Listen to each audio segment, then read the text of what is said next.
umaga sa bawat isa. No? Pwede bang atin munang batiin na magandang ngiti, no? Yung ating mga nasa likuran, nasa left and right, no? Hindi po yung nakasimangot. Amen po ba? Ayan. Pakita naman natin, kahit na hindi ka nag-toothbrush today, sige, ngitian natin yung ating mga kapatid. Amen. So, sa mga nakalipas na araw, no, tayo nga po ay nakaranas ng talagang puro bagyo. Ano po? Amen. But then again, alam naman natin na nandoon yung pagliligtas ng Panginoon at pag-iingat niya sa atin. Tama po ba? Amen. So, today, gusto ko pong kumustahin yung puso nyo. Tatanungin ko mo yung katabi nyo, kumusta yung puso mo? Ayan. Ikaw ba'y na-atake na ngayon sa mahal ng presyo? Ano? O ikaw ba ay wala na kapayapaan yung puso mo today because sa mga nakalipas na araw, no, hindi ka kumita. But I do believe nakita mo yung kapangyarihan ng Diyos. Amen? Palakpakan naman natin si Lord. Napakabuti ng ating Panginoon because today, ang sabi ng Panginoon, nais niya na ang bawat anak niya sa umaga ito ay makaranas ng isang puso na may kapayapaan. Tama po ba? Amen po ba? Hanggang mamaya, samahan niyo po ako ng may kapayapaan. Hindi ko ibig sabihin na kayo po ay natutulog or nakapikit habang kayo po ay nakikinig or naririto. Ano po? Amen po ba yan? So, kailangan gising na gising ka. Amen? Amen. So, go with me sa John chapter 14, verse 27 na ating pag-aaralan today. Sabi po niya sa John chapter 14, verse 27, "Peace I leave you, my peace I give you. I do not give to you as the world gives. Do not let your hearts be troubled and do not be afraid." Sa Tagalog po, basahin natin sabay-sabay. 1, 2, 3, read.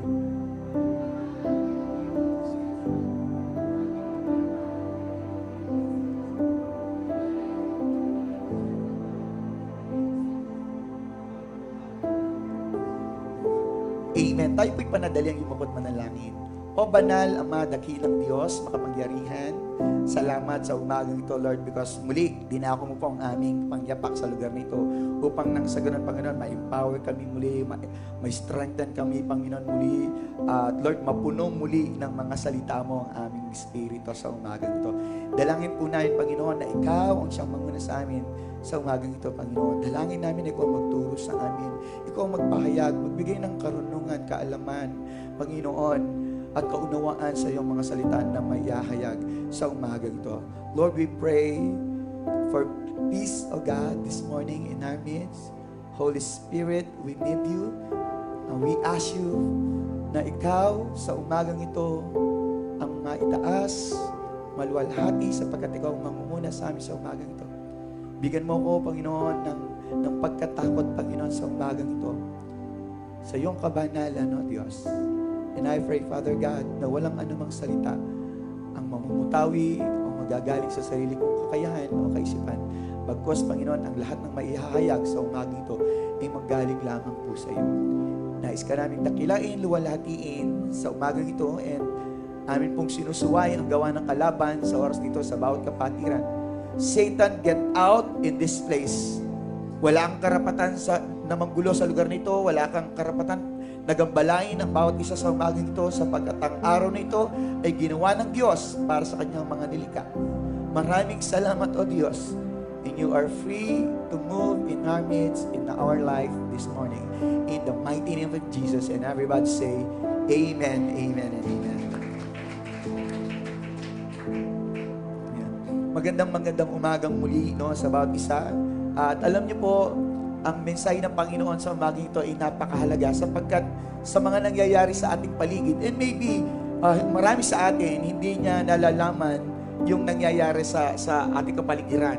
Alam naman natin that in the last days, ang sabi ng Panginoon, there will be wars and rumors of war. At ito po yung nagaganap na ngayon. Nakuha niyo po ba? Tama? At ito yung talagang nagdudulot ng pagkatakot at pangamba. Because kapag nagkaroon ng war, of course, tumataas yung mga bilihin, tumataas yung mga gasolina, yung oil tumataas. So nagkakaroon ng inflation, nagkakaroon ng famine, kumbaga nagkakaroon ng tinatawag na domino effect. At ito yung nagdudulot sa atin ng pagkakaroon ng bagabag. Tama po ba? Nandiyan ka pa ba? So today, ang sabi ng Panginoon, sa kabila ng mga nagaganap ngayon, dapat magkaroon pa rin tayo ng kapayapaan sa ating buhay. Your heart must feel at peace. Sabi mo, a heart at peace. Yon. Ito yung pag-uusapan natin sa umagang ito, yung isang puso na mayroong kapayapaan. And I do believe, marami sa atin sa umagang ito nangangailangan nito, yung magkaroon ng kapayapaan ng kanyang puso. Marahil naliligalig ka, no? Sa darating na bukas, sa darating na isang linggo, isang buwan, isang taon. Because meron tayong mga bagay na iniisip. Magaganap pa ba yung mga pangarap ko, yung mga plinano ko, makakamtan ko pa ba ito? So all those things, all these things makes us troubled. No, kaya nga sabi ng Panginoon dito, peace I leave you, my peace I give you. Sabi ganun, sabi ni Jesus, I do not give to you as the world gives. Sabi niya ganun. So napakaganda, do not let your hearts be troubled and do not be afraid. Sabi ng Panginoon, ang aking kapayapaan ay pinagkakalob ko sa inyo. Sabi gano'n, iniiwan ko sa inyo at pinagkakalob ko sa inyo. At ang aking ibinibigay ay hindi katulad ng ibinibigay ng mundo. Nakanyo po ba? Meaning to say, na si Jesus lang ang makapagbibigay ng kapayapaan sa tao. Nakanyo po ba? And if we think something, kung meron tayong naisip na mga bagay na kapag nakamtan ko o nakamit ko ang isang bagay nito, ito yung magbibigay sa akin ng kapayapaan, nagkakamali tayo. That's why every time or time to time, sinasabi ko sa inyo, we cannot find peace aside from Christ. Walang kapayapaan liban sa Panginoon lamang. Naku niyo po ba? So if you want peace, kailangan si Jesus ang kailangan mo. Sabihin mo, gusto mo ba ng kapayapaan? Si Jesus ang kailangan mo. Hindi mo kailangan pumunta sa bundok para magkaroon ng kapayapaan. Hindi mo kinakailangan magkulong sa kwarto, mag-isa, palayasin mo yung mga kasamaan mo sa bahay, o mag-isa ka para makaranas ka ng kapayapaan. Most of the time, ito yung ating thinking Gusto ko mapag-isa, gusto ko ng kapayapaan. Well, in fact, kapag ka ngayon kayo nag-iisa, maaring dun pa magkaroon ng maraming fear. Naku niyo po ba? Because that's the time na kapag nag-iisa ka, dun ka titirahin ni Satanas, lalo na mahina ka. And hindi mo nakamtan kung ano yung talagang naisip mo, yung purpose ng iyong pag-iisa.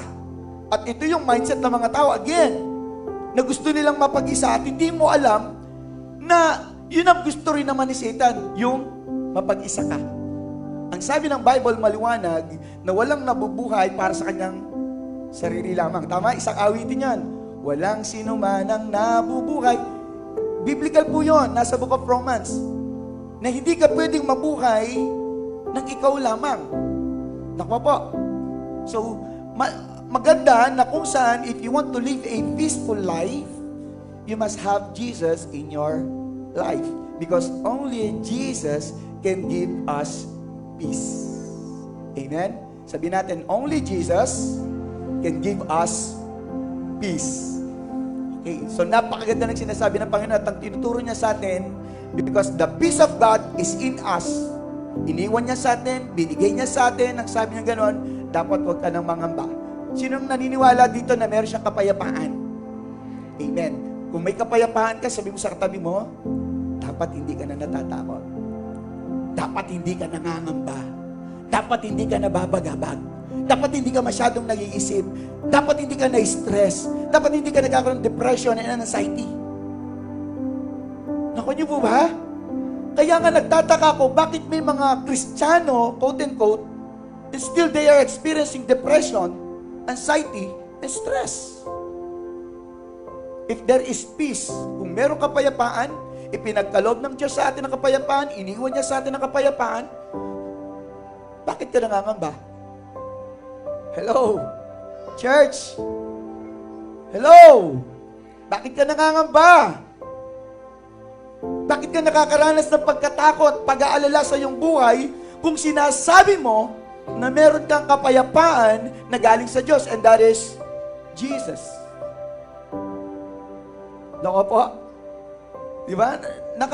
Nakakapagtaka lang, bakit sinasabi natin we are claiming that we have Jesus in our life, and yet tayo po'y nakakaranas ng pagkabagabag, pag-aalala. No? Kaya po, ngayon, pag-aaralan natin, pupunta tayo sa Matthew chapter 8, verses 23 to 27. Bagaman meron po tayong pinag-usapan yung teksto sa John chapter 14, no? Ay nais ko po na today malaman natin yung mga realities in Christian life. Pastor, meron mga realities in Christian life? Yes. We need to know and understand that there are realities in Christian life. May mga bagay na talagang nagaganap sa buhay ng Kristiyano na kung saan, bakit nawawala yung kanilang peace? Okay? Nakuha niyo po ba? Hello? Tatlo lang naman, kaunti lang no, ng ating pag-aaralan. Sa Matthew chapter 8 verse 23 to 27. Punta po tayo sa Matthew chapter 8 verse 23 to 27. May isang istorya po dito. Ang sabi niya, nang makasakay si Jesus sa bangka, sumunod sa kanya ang kanyang mga alagad. At dumating ang isang malakas na bagyo sa dagat. Ano pat, matatabunan na ng alon ang bangka, ngunit siya ay natutulog. Si Jesus daw natutulog. Kasama niya yung mga alagad niya. 25. Ano sabi niya? Lumapit sila sa kanya at siya ay ginising na nagsasabi, Panginoon, iligtas mo kami. Mamamatay kami.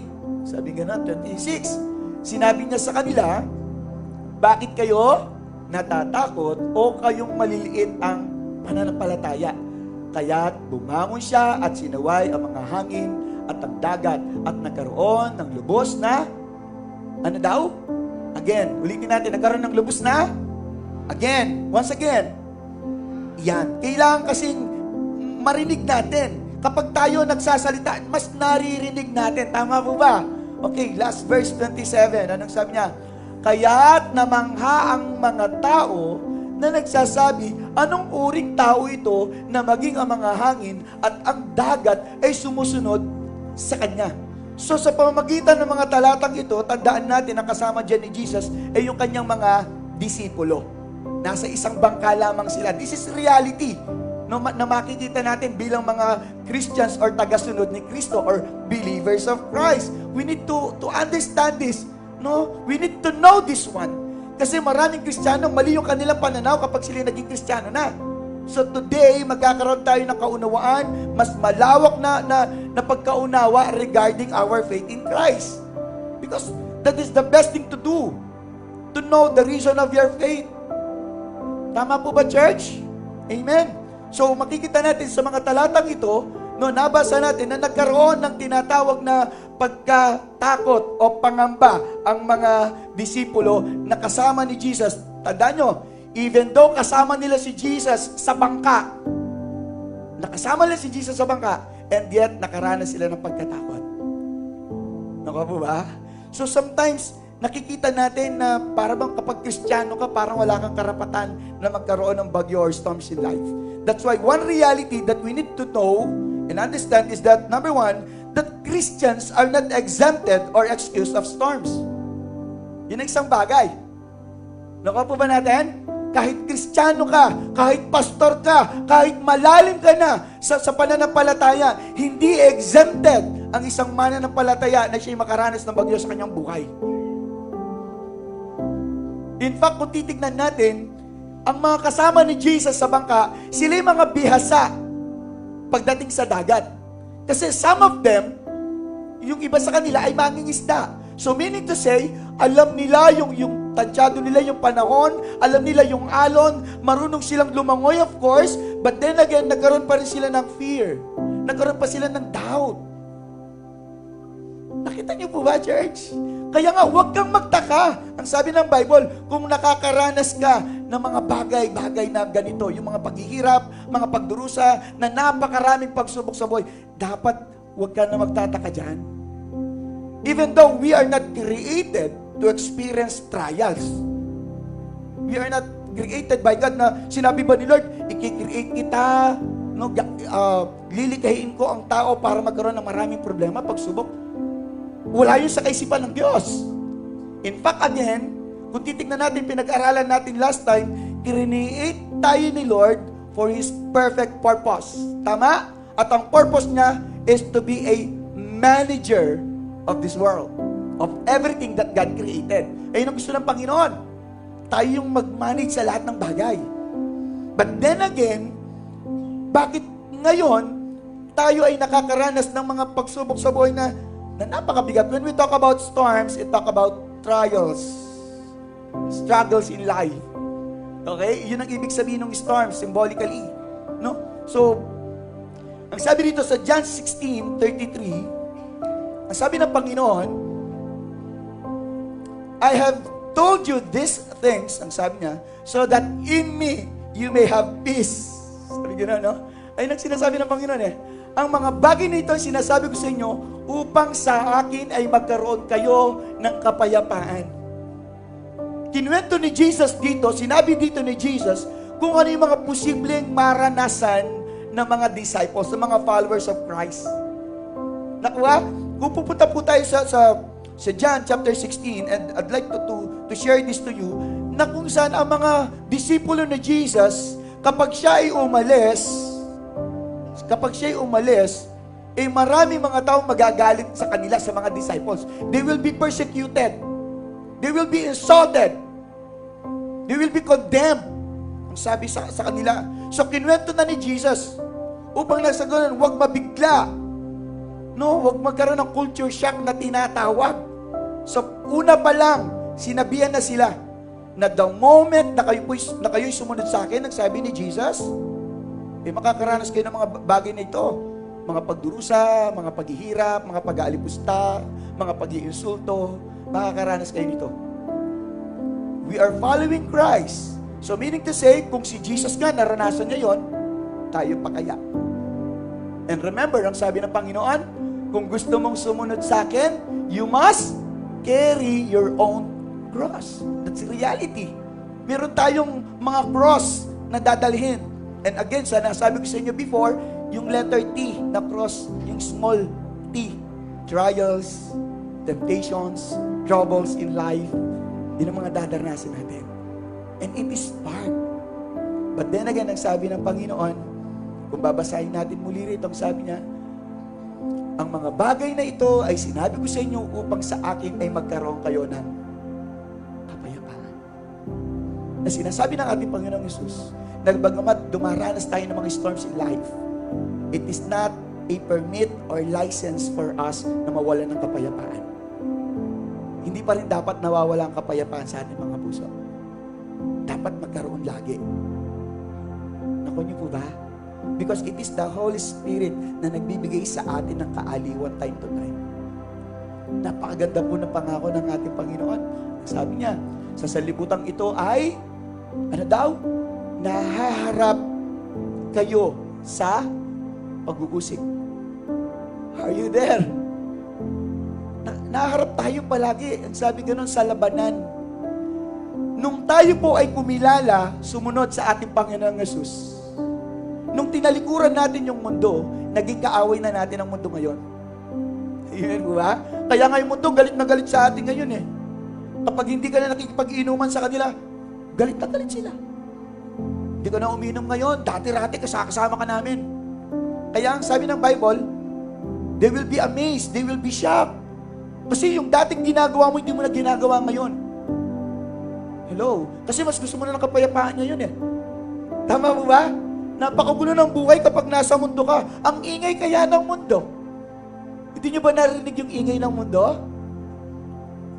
Nararamdaman nyo ba yung kaguluhan kapag ikay nasa mundo? Or you are enjoying life dito sa mundo? Na mas ine-enjoy mo kung ano yung trending sa mundo. At gusto mong makiayon doon. Do you still enjoying yung mundo na to?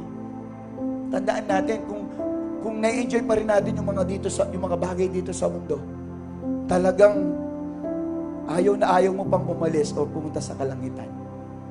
Kasi ayaw mong iwan kung ano yung dito sa mundo. Na para bang pastor, marami pa akong pangarap. Marami pa akong gustong gawin sa aking buhay. Napakabata ko pa. I'm still young to be in the presence of the Lord. Para bang something like that.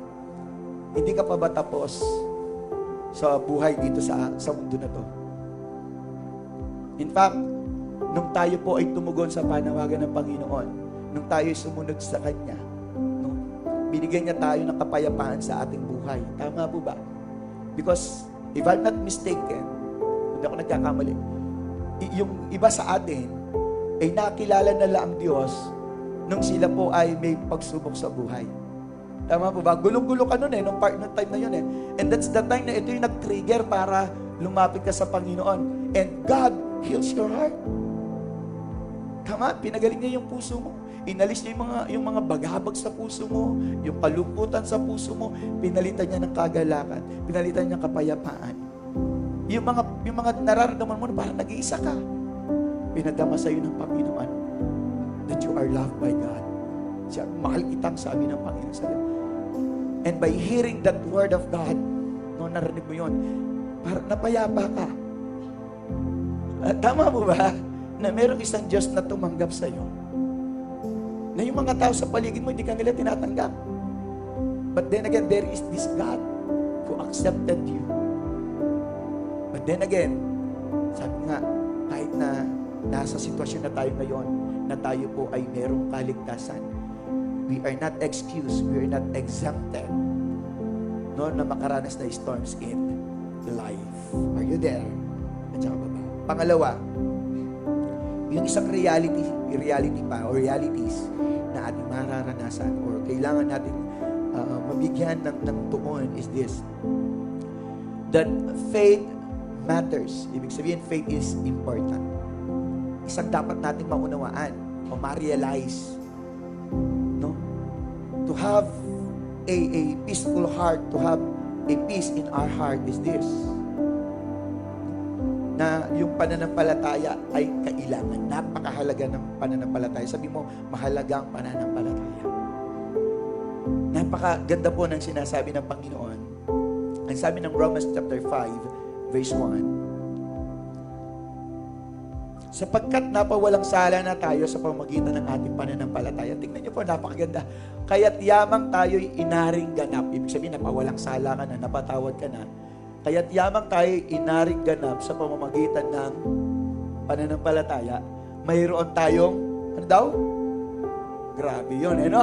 Because of that faith that you have, because of that faith that you accepted, na pinagkakaloob ng Panginoon, may ibinibigay ang Diyos, and then, hindi ka nagdalawang isip, tinanggap mo yung faith na inalok ng Panginoon sa iyo. Anong sabi doon? Nagkaroon tayo ng kapayapaan. Because of that faith, nagkakaroon ka ng kapayapaan. Ano mang bagyo ang dumating sa iyo, because you have faith, okay lang yan. Bagyo ka lang yan. Kristiyano ko. Tama ba? Sinasabi niyo ba yan? Di ba? Lagi nating sinasabi, bagyo ka lang, Pilipino kami. No. Bagyo ka lang, Kristiyano ko. Bagyo ka lang, may Kristo kami. Amen po ba? Palakpakan naman natin si Lord doon. Napakabuti ng Panginoon, no? Kapag meron kang naharap sa isang pagsubok, gaya ng binasa natin kanina, kailangan lagi nating sinasabi, pagsubok ka lang, Kristiyano ko. Amen po ba? Matatalo ba ang isang tao na nananampalataya kay Kristo? Do you think? Hindi. Hindi mabubuwal ang tao na talagang malalim ang kanyang pananampalataya sa Diyos. Amen. So, ang gandang pakinggan at panghawakan yung sinasabi ng Panginoon. Sapagkat tayo pinawalang sala na, sabi ko na, pinalaya na tayo. Sabi nga nung kanina, yung sa ating opening, pinalaya na tayo. Sabi nga gano'n. So, malaya na tayo ngayon na isa pa buhay yung pananampalataya na meron tayo. Do not keep it, church. Huwag mong itago yung pananampalataya na yan. Kailangan yan for you to have peace in your heart. Amen po ba? Napakaganda ng sinasabi ng Panginoon. Again, babasahin ko po ito. Sabi niya, kaya't yamang tayo inaring ganap sa pamamagitan ng pananampalataya, meron tayong kapayapaan sa Diyos sa pamamagitan ng ating Panginoong Hesus Kristo. Because of that faith, alam nyo, even though it is a simple faith, sabi nga ng Panginoon, ang nire-require niya lang as much as possible, magkaroon tayo ng kahit napakalit lang na pananampalataya. Tama po ba? Kasi gusto ng Panginoon, mayroong pagmulan ang mga milagro na gagawin niya sa ating buhay. Nakuha? Maybe, hindi mo nararanasan yung mga pagkilos ng Panginoon sa iyong buhay, kaya wala kang kapayapaan Nababagabag ka. Lord, natutulog ka ba? Gaya ng pananaw ng mga disciples. Because they don't have faith. Hindi pa nade-develop yung kanilang faith that time. Kaya nga hindi lahat ng nagsasabing Kristiyano, they have faith. Or they are keeping their faith. They are exercising their faith. They are living in their faith. Hindi ko mo Kristiyano ka, talagang sabi mo, I have faith. Tandaan natin, masasabi natin ng isang Kristiyano ay tunay ngang may pananampalataya sa gitna ng pagsubok. Doon mo makikilala ang tunay na Kristiyano. Kapag wala ka ng maisaing.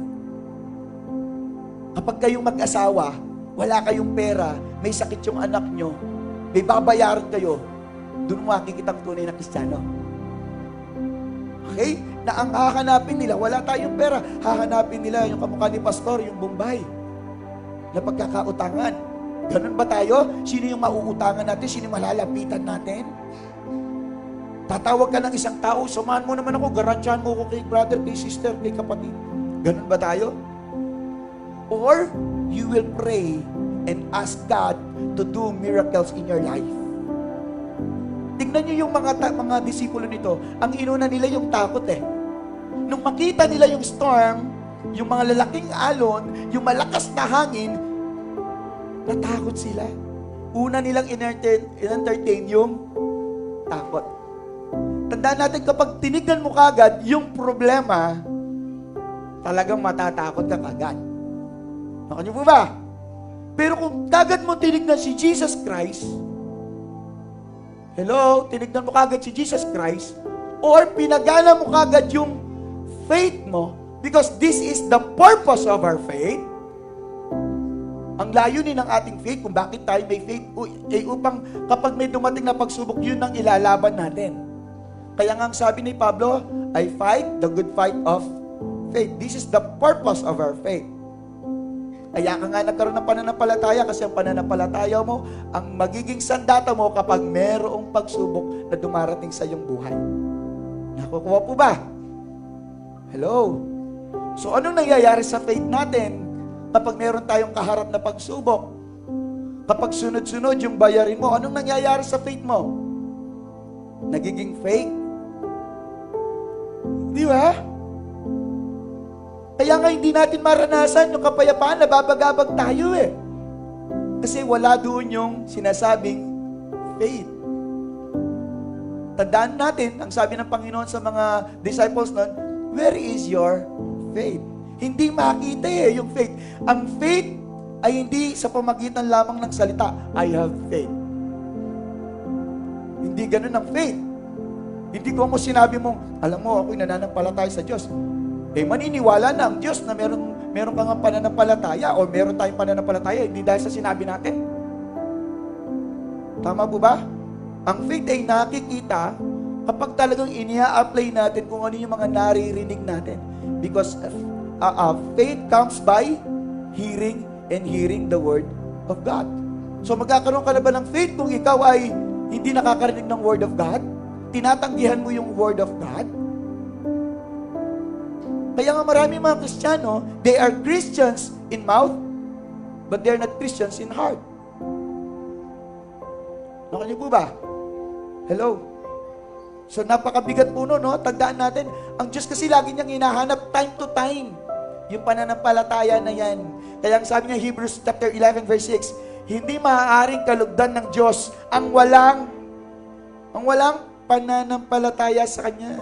Hindi nalulugod ang Diyos doon. Ibig sabihin, hindi mo mararanasan ang favor ni Lord, ang katugunan ng Diyos sa mga problema mo. Kasi wala kang faith eh. Nandiyan ka pa ba, church? Ito yung sinasabi ng Panginoon, hindi ako yung nagsabi niyan. Hebrews 11:6. At kung walang pananampalataya, ay hindi maaaring kalugdan ng Diyos. Sapagkat ang sino mang lumalapit sa Kanya ay dapat, they are required, dapat, sabi ganon, sumampalatayang may Diyos at Siya ang tagapagbigay, gantimpala sa mga masigasig na humahanap sa Kanya. Nakanyo po ba, church? Iyon ang gusto ng Panginoon eh. Ano daw? Yung masigasig tayong hanapin natin ng Diyos because by doing that, we are expressing our faith to Him. Dapat kapag may trials ka in life, lalo mong hanapin si Lord. Nakuha pa ba natin? So, again, ang gusto kasi ng Panginoon, makaranas tayo ng kapayapaan. Maging at ease o at peace ang ating puso by expressing our faith. Let us exercise our faith. Let us grow in faith. Huwag mong baliwalain yung pananampalataya mo, church. Madalas kasi, alam nyo, yung kung ano yung naririnig natin, hindi talaga natin isinasapamuhay or naririnig lang natin. Maaring yung tenga natin nakakarinig. Pero yung isip mo ang layo, hindi mo naunawaan kapag nagsasalita rito, nakakarinig ka ng word. Maaring nakagano ka lang, ha? Hello. Ang sarap niyong picturean. Kasi nakapost na kayo. Waki. No? Kaya alam niyo, one thing na sinabi ng mga apostol kay Jesus, anong sabi nila? Luke 17, 5-6, sinabi ng mga apostol sa Panginoon, Panginoon, dagdagan mo ang aming pananampalataya. Do we ask God? Sinasabi ba natin sa Panginoon, Lord, dagdagan mo naman yung pananampalataya ko. O lagi mo sinasabi, Lord, dagdagan mo naman yung sweldo ko. Dagdagan mo naman ako ng kalakasan. No? Sa mga ibang bagay, laging dagdag. Pero pag sa faith, bawas. Bakit ganon? Hindi mo ba alam, again, if you will go back, no, sa Hebrews 11:6, kinalulugdan ng Diyos ang may mga pananampalataya. Hello? Kaya wag natin i-deprive, wag natin baliwalay na pananampalataya. Akala kasi nung iba, kapag meron na siyang pera, payapa tayo, kahit na bumabagyo. Basta't meron tayong pera, may pambili tayo ng bigas. Ang dami pong nabaha, may mga pera sila sa Maynila. Pero hindi sila makabili, hindi sila makalabas. Nakanyo po ba? Ang gaganda ng sasakyan nila. Pero lumubog.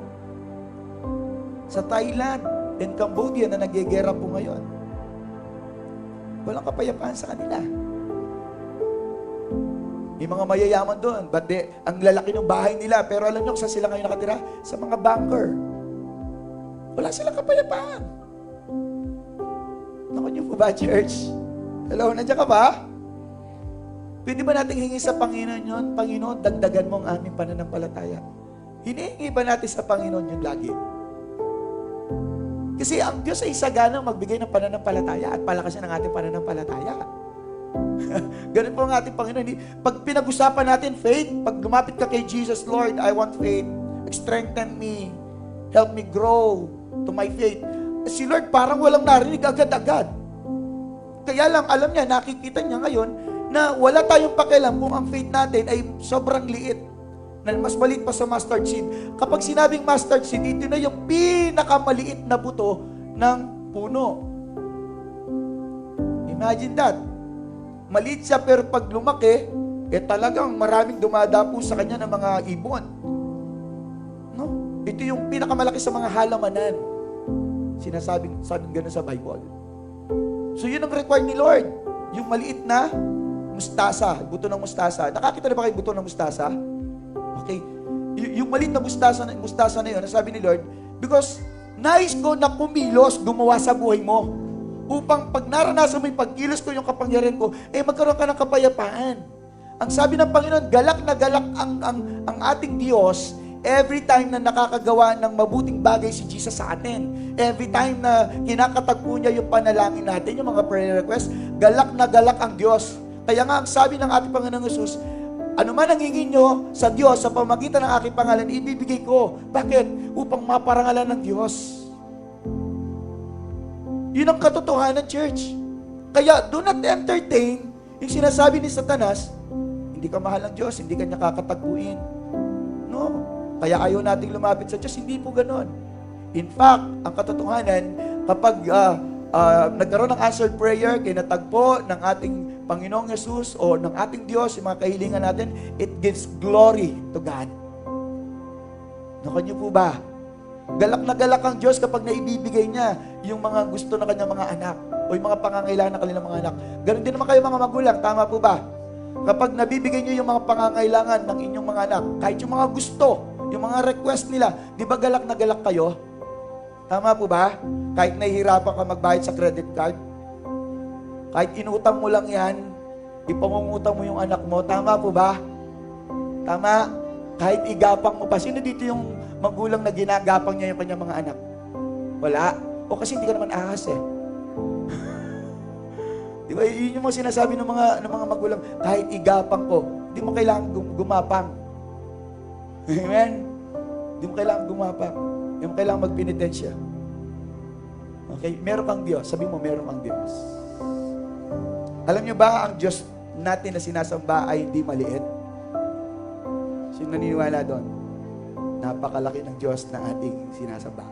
Okay? So, pangatlo po. Punta tayo sa pangatlo.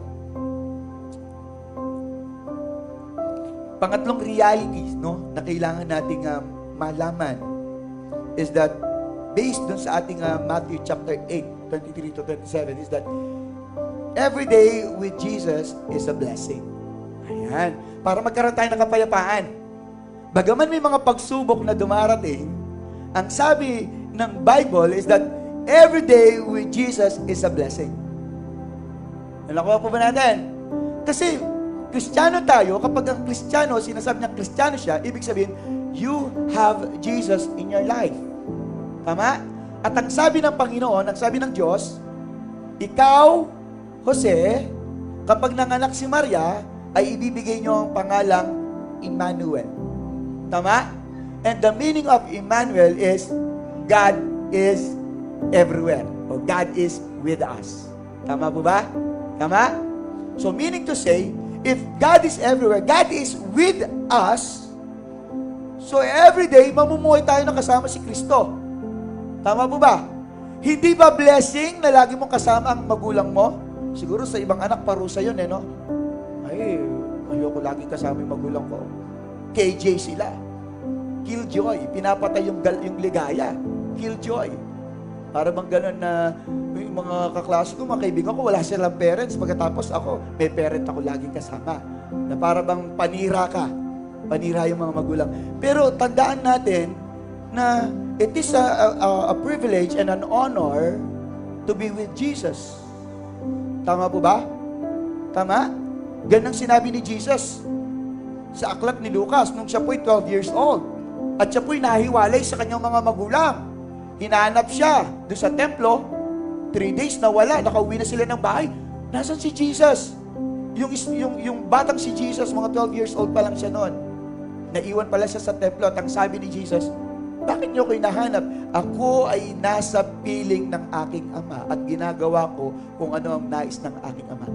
Nandun yung joy, nandun yung peace sa puso ni Jesus.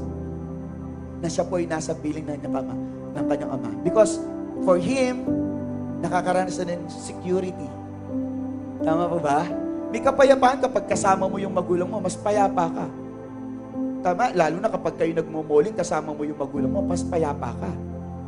Dahil alam mo, if ever may nagustuhan ka, ituro mo lang, yun na.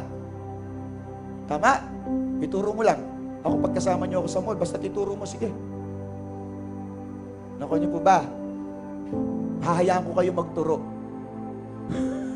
Pero hindi ko kayo hayaang bumili. Hanggang turo lang. Siyempre, pagkakait ko pa ba yun? Di ba? Gusto ko yung pastor.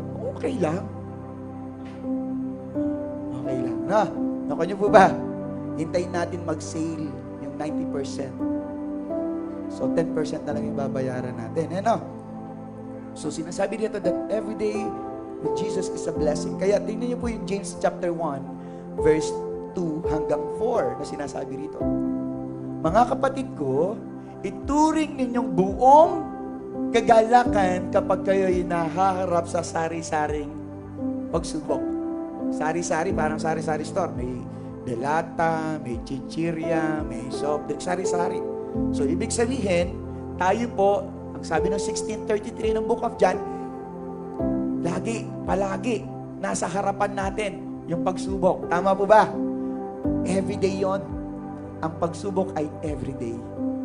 Akala nyo lang, ang binibilang lang kasi natin yung pagsubok, yung napakabigat Hindi! Everyday kaya pagsubok. Kanina lang, sinubok na naman tayo Magsisimba ba ako? Hindi. Umuulan. Meron kayang church? Hindi tayo si mayor na nagkakansela. Hindi ko sasabihin ko, suspended ang church ngayon. Wala tayong ganon. Maari yung Bible study, pwede natin i-suspend or i-cancel. Pero yung church, huwag kayong magtatanong, Pastor, may simba po? Kung nga nung COVID, hindi tayo tumigil Tama ba? Tapos tatanungin niyo ako, Pastor, mag-PPM. Pastor, may service po ba ngayon? Umuulan po kasi. Hello?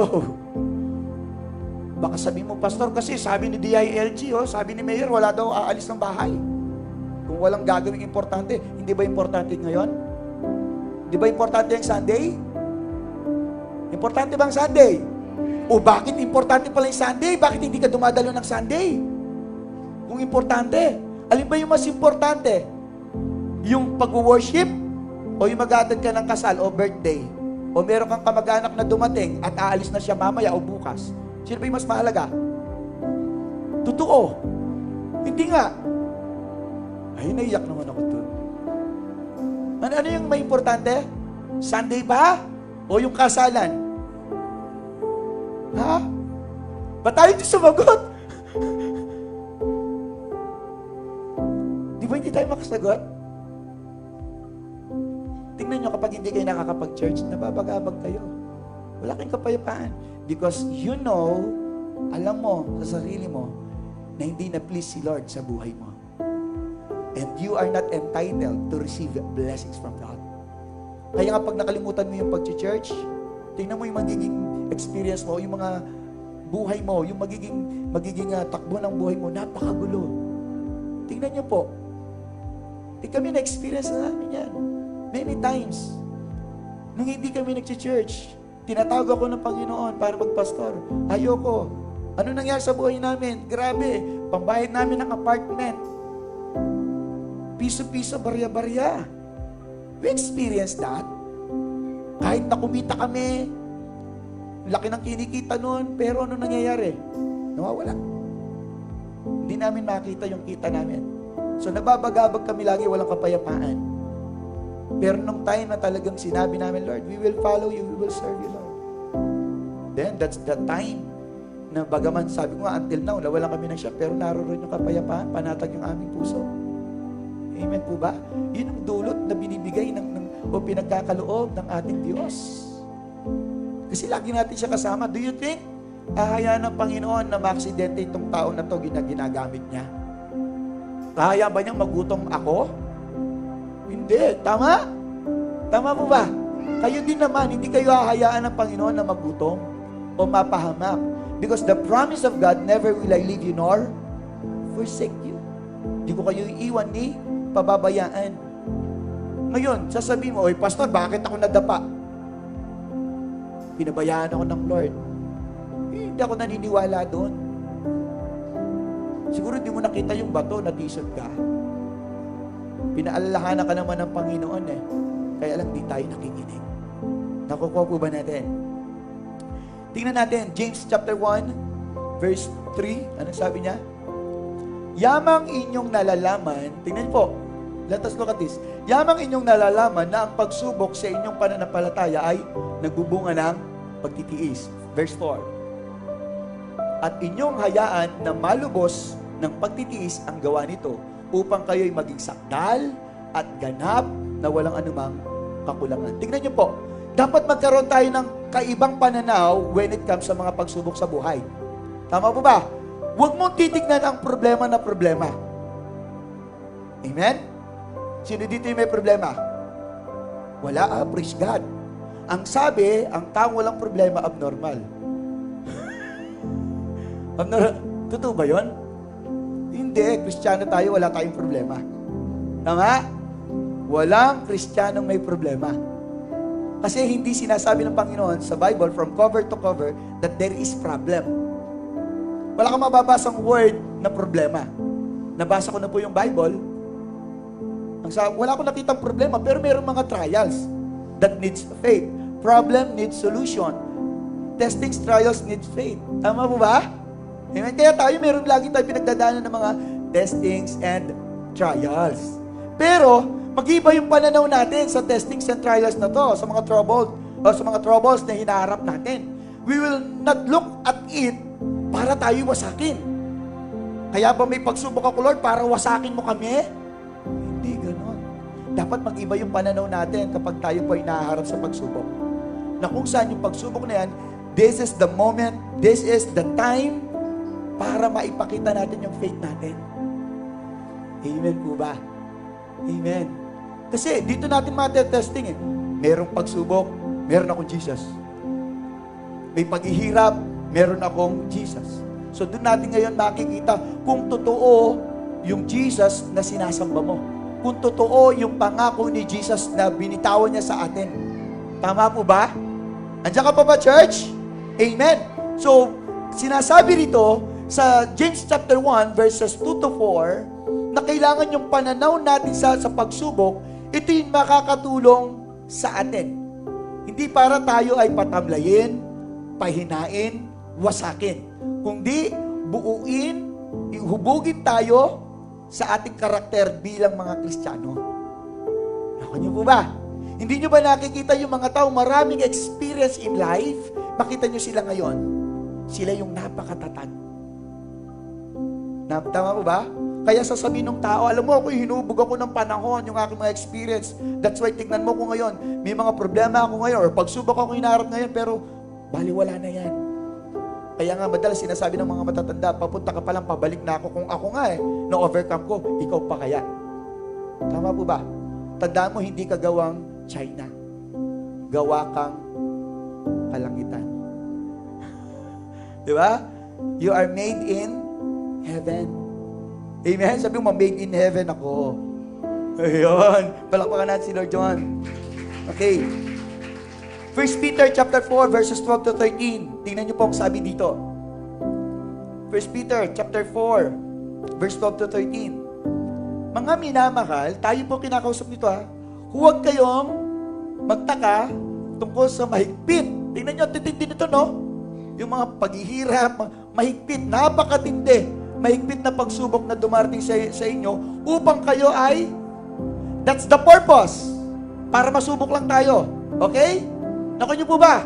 Hindi para tayo ay tumalikod, hindi yon. Para wasakin, hindi yon. Para pahinain, hindi yon.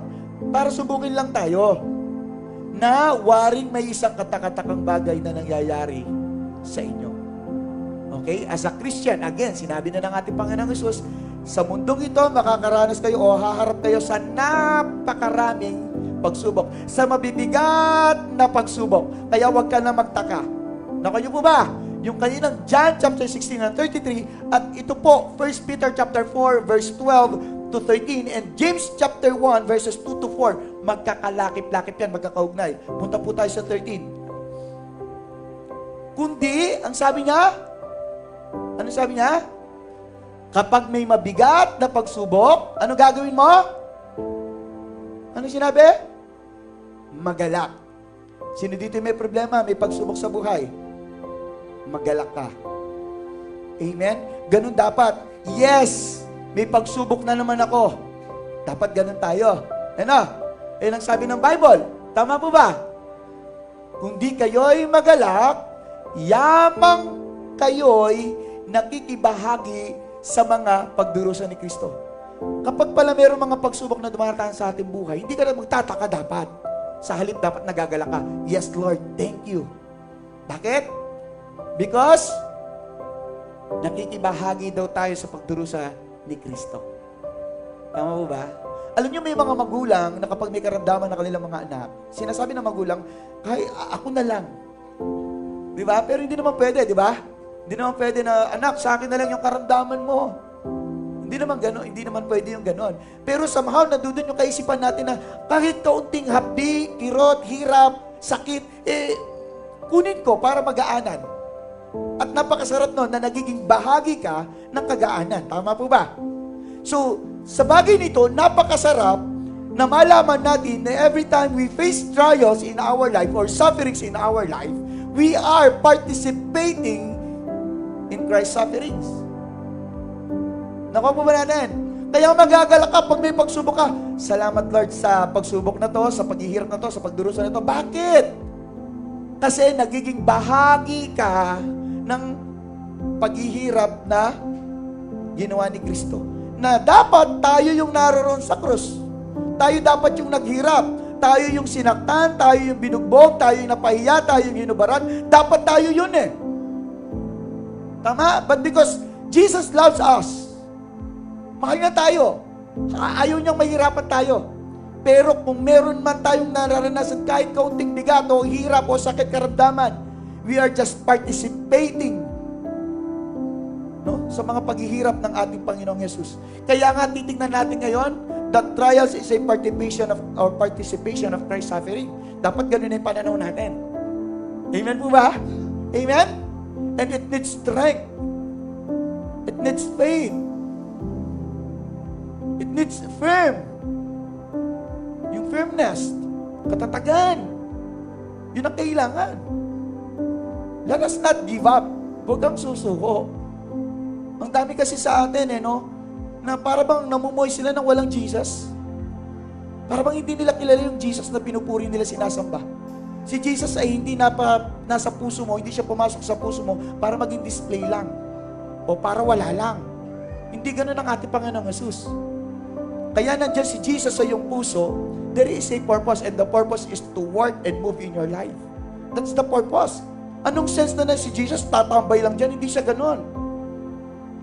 Hindi naman katulad ng mga tao yan, o ng mga Kristiyano, na narito siya sa church, member siya sa church nito, at gagawin niya lang, simba uwi, simba uwi, simba uwi. Kaya nakikita mo, you're not growing. You're not experiencing the presence of Jesus in your life. Bakit? Kasi hindi nagaganap yung tunay na layunin ng pagkakaroon ng Kristo sa puso. Nakan niyo po ba, church?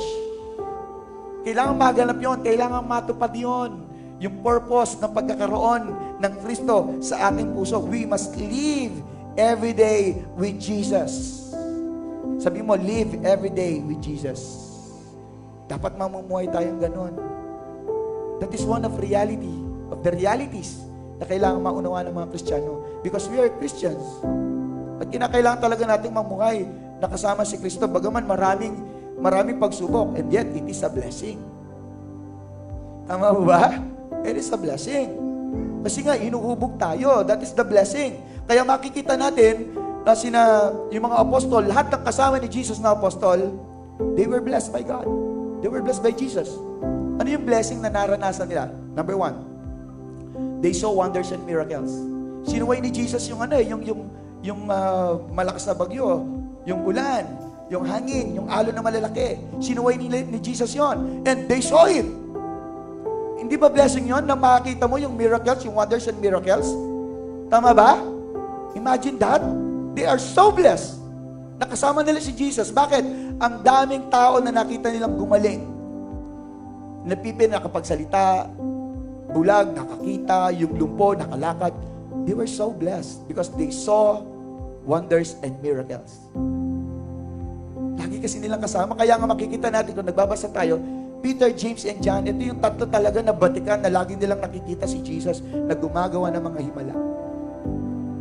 Ayan po ba? So kapag ikaw ay lalakad, kasama si Jesus palagi, makakaranas ka o makakakita ka ng mga miracles in your life.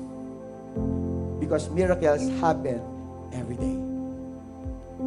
Okay? Kung ano yung ginawang miracle ni Jesus noon nung siya nabubuhay dito sa mundo, same miracles, kaya pa rin ng Diyos yan, kaya pa rin ni Jesus yan, kasi hindi naman nagbabago si Jesus. Naku niyo po ba? It's just a matter of faith. Faith lang naman ang pinagkatalo niyan eh. Naku po ba natin? Amen. Pangatlo, ano yung nararanasan? Ano yung nakikita nila? Anong blessing? They experience the power of God. Hindi lang nila nakita, but then again, they experience it. Grabe, katindi, di ba?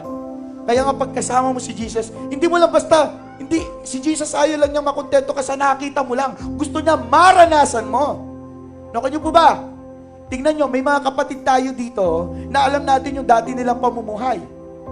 Because they walk with Jesus, they allow Jesus in their life to rule, to have authority, to have the power in their life. Nakita nila ngayon kung paano yung ibang kapatid natin dito, nakita mo, kilala ko to dati, ito yung buhay niya, ngayon kumilos ang Diyos sa kanyang buhay. And I am one of those people na nakita ko yung bawat isa. Kaya ang sabi ni Lord, Pastor, hindi mo lang makikita yan, kundi, ma-experience mo rin yan. That's why I'm very hopeful that one day, magiging katulad ako ng isang kapatid natin dito na talagang full of blessings. Ako niyo po ba? Same as you. Yung nakikita mo sa kapatid mo ngayon, if you will walk with Jesus, you will be blessed also like him or like her. Ayaw ng Panginoon, basta mo lang nakikita. Kasi ayaw ng Panginoon, mahigit ka eh. Ako niyo po ba? Ang gusto ng Panginoon, ma-experience mo din yan. Sabi mo sa katabi mo, ma-experience mo rin yung pagpapala na na-experience ng kapatid natin. Do you love that? Huwag niyo nang sabihin kung sino yung buhay na gusto. Gusto niyo bang maging katulad ni Sister Shea? Sino gusto mong maging katulad ng pamumuhay ni Sister Shea? Ayaw niyo? Ako gusto ko ha. Gusto ko sa one day, Lord, gusto ko maging katulad nila Brother Dr. Sister Shea Teria. Walang tulog, pero maraming tulong. Ayun ba?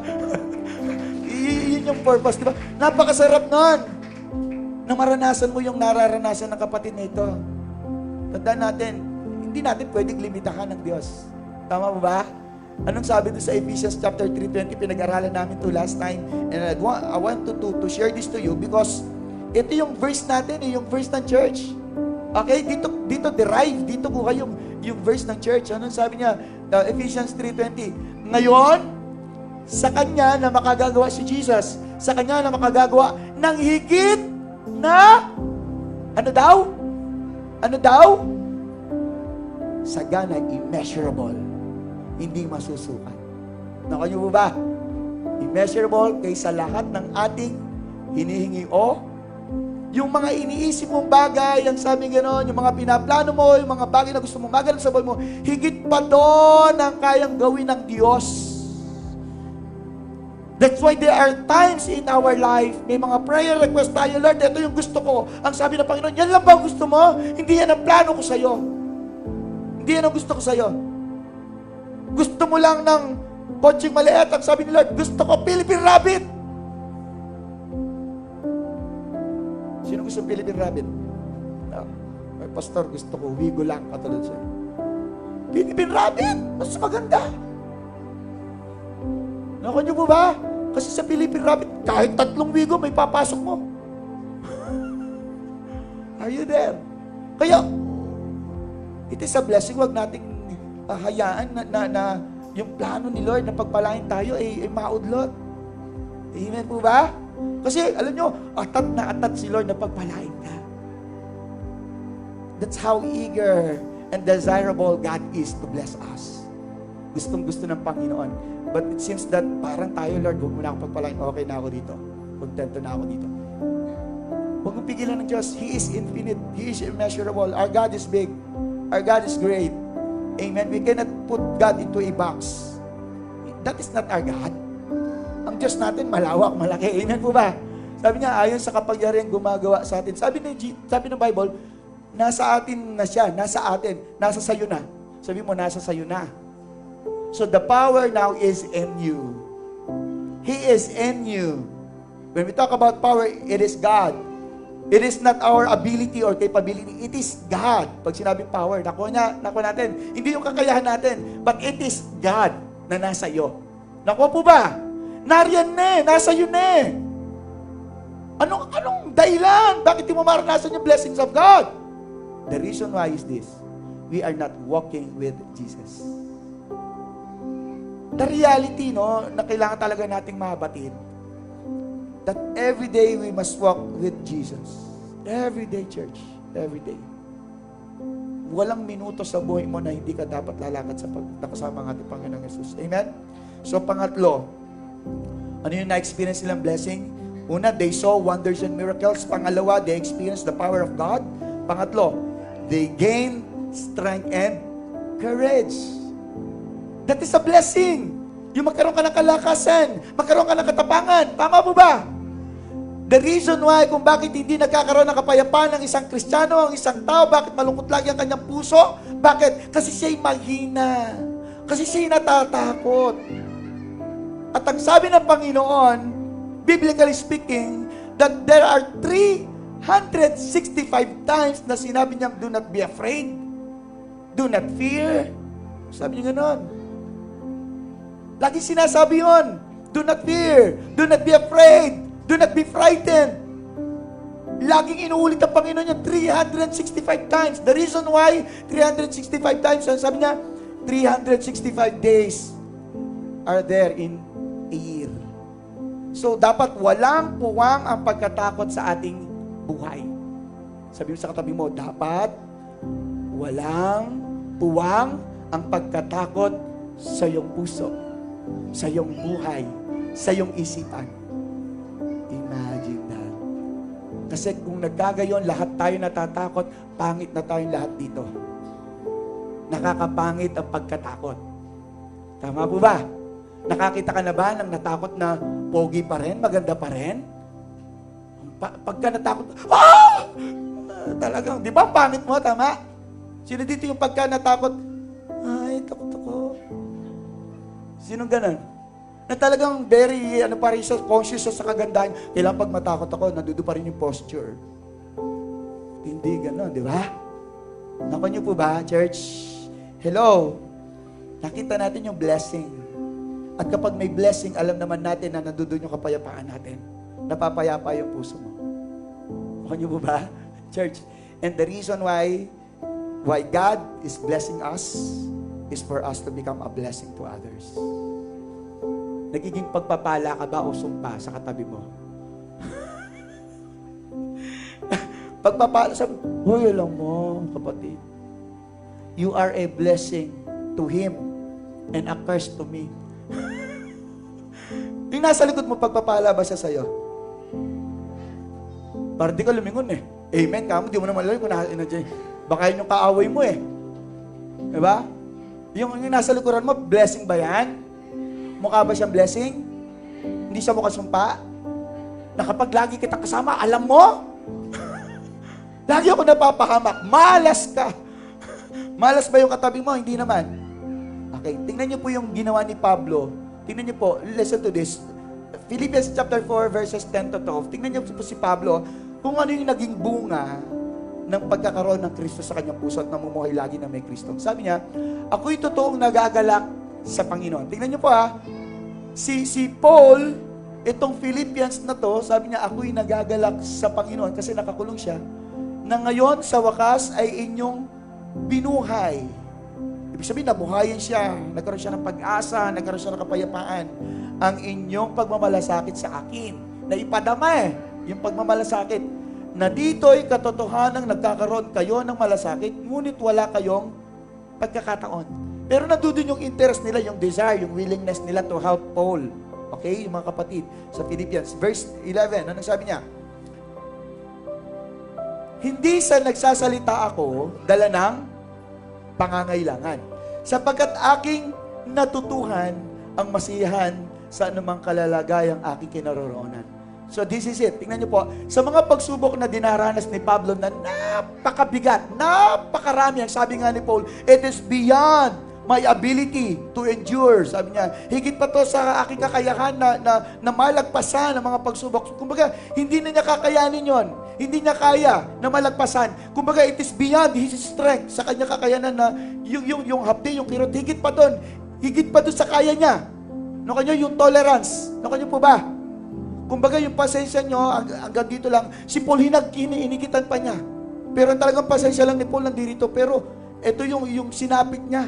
Nakuha niyo po ba? Ganun yung sinasabi ni Paul. Sapagkat aking natutunan at masiyahan sa anumang kalagayang aking kinaroroonan. Kaya ang sabi ni Paul is this. Sa mga pagsubok na nararanasan niya, nagkaroon siya ng learning. May natutunan siya. Again, ang pagsubok sa buhay ay hindi para wasakin tayo or pahinain tayo. Nakuha niyo po ba? Sa halip, sabihin natin na base sa ating pinag-aralan, sa ating nabasa, ang pagsubok na ito ay nagdudulot ng pagkatuto. Nakuha niyo po ba? na kapag may pagsubok ka, may matututunan na naman ako. Yun ang tingin natin ngayon. Not just only participating, but also learning. Kaya ang sabi ni Paul, natutuhan ko ang masihan sa anumang kalalagayang aking kinaroroonan. Ganon si Pablo. Hindi katulad natin yan. May cellphone ka na. Gusto mo, iba pang cellphone ulit. Tama ba? Ang tao kasi gusto niyan, want. Laging ganun yung gusto natin. Laging gusto. Laging ganun yung gusto natin. At sinasabi ng tao na to, kaya nga ako nagtatrabaho para bilhin ko yung gusto ko eh. Maling kaisipan yun. Hindi ganon. Di ba, isa sa kinamumuhian ng Diyos yun? Yung linta? Di ba? Yung linta na sip-sip daw, nagsip-sip, ng higop, ayaw na ganon. Huwag tayo dapat ganon. Kaya hindi man napupuno ng nakapayapaan yung puso mo eh. Akala natin kapag lahat ng bagay sa mundo ay nakamtan mo na, payapa ka. Hindi. Again, ang sinasabi ng Biblia, hindi may bibigay ng mundo ang kapayapaan na ibinibigay ng ating Panginoong Yesus. Hindi niya may bibigay yun. Nakuha niyo po ba? Nandiyan ka pa ba? Okay. So punta tayo ng verse 12. Anong sabi niya? Marunong akong magpakababa at marunong din akong magpakasagana. Sa bawat bagay at sa lahat ng bagay ay natutuhan ko ang lihim sa kabusugan at maging sa kagutuman at maging sa kasaganan at maging sa kasalatan. Napakaganda lang sinasabi ni Pablo. He can adjust to the situation. Kapag si Paul ay sagana at nakikita niya itong mga tao na to, ng mga kasama niya ay wala, papakababa. No, kanyo po ba? Yung bang, halimbawa meron kang nakamtam na isang bagay. And then, because of joy, too much excitement, proud, o ano pa, parang nagiging thankful ka lang, no? Bagaman walang masama, post ko nga to kaagad. Post ko. Ang tingin ng iba, ang yabang mo. Ang tingin ng iba, talagang mapagmalaki ka. Pero sa puso mo, alam mo, you just want to thank God for all the blessings that you have received from God. Tama po ba? Ganun may mindset natin, tama? Alam nyo, kagabi, ang saya namin. Ang saya ko kagabi. Kasi yung isang bagay na pinagpe-pray ko for how many years? When I saw this thing, sabi ko kagabi, hindi ako nagpo-post ng mga achievements ng mga anak namin, hindi ako nagpo-post. Asawa ko nga yung achievement namin, yung achievement niya. Kasi nung pinakasalan niya ako, achievement yun sa kanya. Hindi niya ako pinost. Kasi nga, hindi kami ganun. Nakuha niyo ba? Hindi kami mapag-post ng kung ano yung mga bagay na meron kami. Kumbaga, natutunan din namin na baka makita ni brother and sister. Ano lang tayo? Pakababa lang tayo. Sabi ko kagabi, hindi ako nagpo-post, but I want to post this one. Nakita niyo yung post ko? Sino nakakita ng post ko po? Wala? Kasi hindi nga ako nag-post. Ayoko. Pero kagabi, because too much excitement, meron po ako siyang natanggap kagabi na talagang nakita ko to way back, how many years ago. And it will help sa teaching. Grabe. Sabi ko kagabi, siguro sa buong Pampanga, baka ako lang ang meron na pastor. Grabe. Ang ganda po. Ganun siya. Libro, ganun. Libro siya. At alam niyo po ba yung haba? Siguro from that wall, itong mga garito. Pag nilaglag mo. Alam niyo po ba kung ano yun? Adam's chronological timeline. Na malalaman ko kung saan kayo nagmula. Kung saan tayo nagmula. Kung nasaan na tayo ngayon. Kung kailan nagsimula ang mundo. Ang ganda, na-excite ako kagabi pa lang, ginagano ko lang. Grabe, sabi ko. Sabi nga ni Charis, yan lang pala makapagpapasaya kay Papa. Akala ko si Mama. Hindi. Wala siya sinabing ganun. Wala siya. Tinext niya kasi Hindi. Ang saya ko. Isa sa talagang sabi napakasaya ko. Kasi hindi lahat ng mga pastors merong ganon. No, may ganun. Grabe. Tapos meron pa ako na-receive na oil, one of things na pinagpe-pray ko din, na oil. Kasi gusto ko bang parang yung puso ko mapalapit sa Israel, yung sa panahon ni Jesus. Merong oil ako dumating. Alam niyo yung nard. Yung nard na ibinuhos ng babae kay Jesus, ibinuhos sa ulo niya, tapos umalingasaw. Meron ako noon. Grabe. Ganun lang kaliit, pero grabe yung amoy. Grabe, sabi ko. Gagamitin ko to pag nag-anoint ako ng mga may sakit. Pero dapat walang may sakit. Para huwag mabawas. Gagamitin ko yon kapag meron akong i-anoint na mga bagong sasakyan nyo, mga second hand na sasakyan nyo, pag may mga blessing kayo, mga bahay, kung ano man yan, cellphone, everything that you have, that you want to be blessed. Pagsasama lahat yan, gagamitin ko yon. Kasi talagang galing sa Israel yon. Grabe, no? Hindi lang isa, dalawa po yon. Grabe, sabi ko. Napakagandang regalo sa akin kagabi. Na-amaze ako, na-shock ako. No? And gusto ko rin naman maging blessing sa inyo. I want to use that oil to you. At meron pa akong mga pinagpe-pray. Alam niyo ba yung shawl na may Israel na gano'n? Yung stripe white, tapos may blue, and then merong Israel bandera. At the same time, yung shofar, yung sungay, yung shofar, yung torotot. Isa pa yun sa mga pinagpe-pray ko. And I do believe there will be time na ipagkakaloob ni Lord yun. Amen po ba? Amen. So, ayun na sinasabi ni Paul, that Paul can adjust because he learned from his experiences. Kaya nga yung mga na-experience niya, hindi naging way para mabagabag siya or matakot eh. Ginawa niya, magiging katuruan sa akin yan. Di ba, meron tayong lagi nababasa, if they throw stones to you, pick up mo daw yun, and do not throw it to him. Tama? Huwag mong ibabalik sa kanya yung bato. Sa halip, ipunin mo to at gumawa ka ng castle. Yung sabi ganun, di ba? Nakuha niyo po ba yan, church? So, ganun lang naman yung gagawin natin. Mga trials na yon, huwag mong talikuran yan, huwag mong sukuan. Huwag mong takasan. May problema ka ngayon, tinatakasan mo. May pagsubok ka ngayon na hinaharap, tinatakasan mo. Huwag, church. Huwag mong takasan. Kailangan hinaharap yan. Because the moment na tinakasan mo lang yung nararanasan mo ngayon na sitwasyon na pangit sa buhay mo, eh hindi na lalagyan ng tuldok yan. Mas lalo lang yan lumalaki. Yung anay na hindi natin pinapansin, hindi mo alam, ang dami na pala sisirain na. Ang sabi ng Panginoon, hindi niya tayo binigyan ng espiritu ng katuwagan, pero katapangan at pag-ibig. Amen mo ba? Tayo tumayo.